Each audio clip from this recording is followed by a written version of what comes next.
சமூக வலைத்தளங்களை பயன்படுத்தாத நபர்களும் பிக் பாஸ் பார்க்காத நபர்களும் கூட அதிகமாக கூகுளில் தேடப்படுற ஒரு பெயர் Pradeep Antony. Yes, Bigg Boss contestant Pradeep Antony நேற்றைய தினம் ரெட் கார்டு கொடுத்து வெளியேற்றப்பட்டிருக்கிறாரு.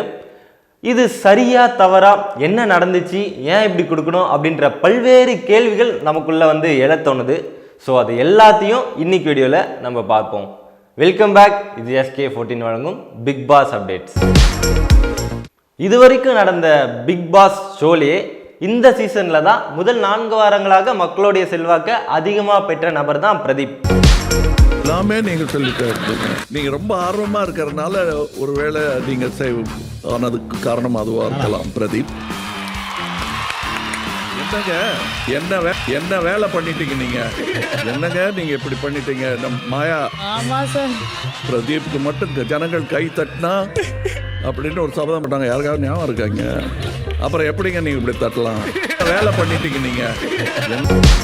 அவரை வெளியேற்றின விதம் ஒரு கேள்வி பொருளாகவும் விவாத பொருளாகவும் இன்னைக்கு ஆயிருக்கு.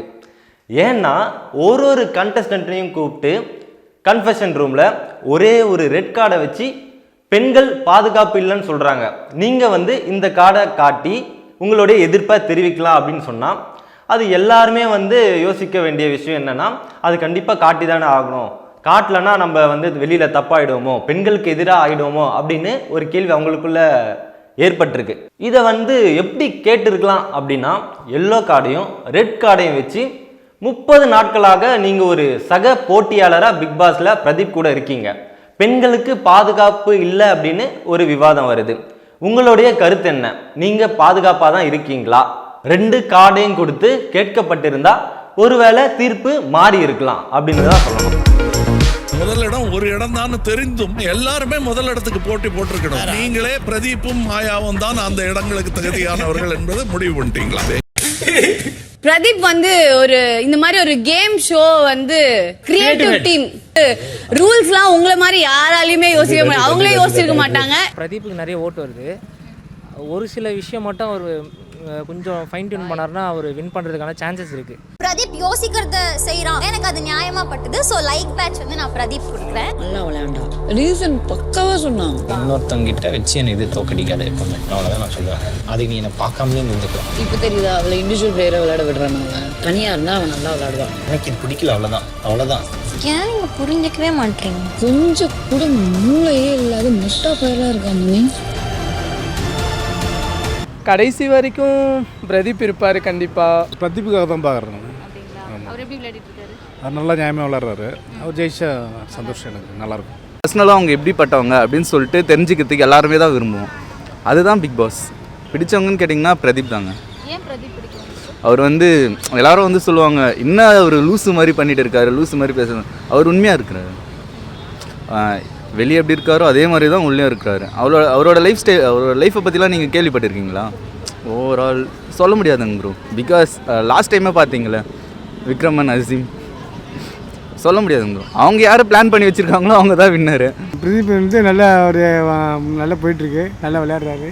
அவருக்காக தான் நான் இந்த பற்றி நான் பார்க்குறேன். அதே மாதிரி அவர்கிட்ட பேசினா நீ அழுதுனே பேசினா எனக்கு புரியலன்னு சொல்லிட்டு ஒருத்தங்க பேசும்போது அவங்க எப்படி பேசுறாங்கன்றது அவங்க எமோஷன்ஸ் அவங்க கண்ட்ரோல்ல இருக்காது. எனக்கு ஏன் நான் விஷ்ணு நாமினேட் பண்றேன்னு சொன்னேன்னா, நாமினேட் பண்றது தூக்கணும்னு நினைச்சேன்னா, அந்த டாஸ்க் போன வாட்டி நடக்கும்போது நான் விசித்ரா கேவலமா பேசினேன் அப்படின்ற மாதிரி ஒரு பாயிண்ட் அவர் யாருமே விசித்ராவே சொல்லாத போது ஏன் சொன்னார். எனக்கு அது செட் ஆகல. ஏன் நான் சொன்னன்றதுக்கு ஒரு காரணம் இருக்கு. நான் ரூல்ஸ் படி ஆடிட்டு இருக்கேன் ஒரு ஜோன்ல. செம்ம டேஞ்சரா தெரியுது. யார் சொல்லுங்க? விக்ரம். என்ன சொல்றீங்க? லொடன்னு பேசி கலாய்ச்சி இது பண்றாங்களோட சைலண்டா இருக்கிறாங்கள. சைலண்ட் கில்லர்ஸ் அவங்கள. ஜோவிகா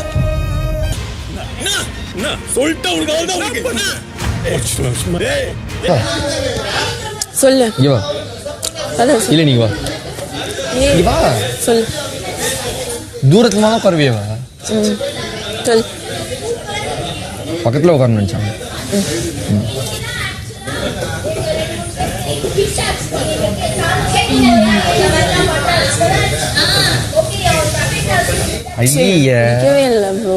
என்னையா பிரதீப்பை வெளியேற்றதற்கு இவங்களே இன்னொரு வாய்ப்பை கொடுத்தாங்க அப்படின்னு தான் சொல்லணும். ஏன்னா பிக் பாஸ் உள்ள வந்த எல்லா கண்டஸ்டன்ட்டும் அந்த 50 லட்சத்தையும் பட்டத்தையும் தூக்கிட்டு போயிடணும் அப்படின்னு தான் நினைப்பாங்க. இதுல இவங்களுக்கு தடையா இருக்கிற ஒரே ஒரு நபர் யாரு அப்படின்னு பார்த்தா பிரதீப் ஆண்டனி தான்.